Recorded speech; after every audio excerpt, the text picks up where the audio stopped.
প্রেমিকের সাথে মোটরসাইকেলে চড়ে ঘুরতে বের হয়ে মোটরসাইকেল থেকে ছিটকে পড়ে মৃত্যু হয়েছে প্রেমিকার। ঘটনাটি ঘটেছে পটুয়াখালী জেলায়।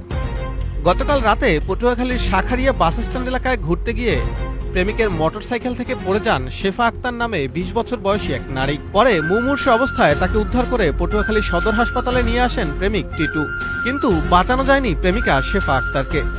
মেডিকেলে নিয়ে আসলে কর্তব্যরত চিকিৎসক তাকে মৃত ঘোষণা করেন।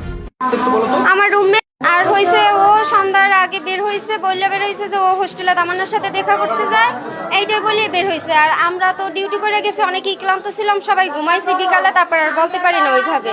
আসলে এই ছেলের সাথে ও কিভাবে গেল?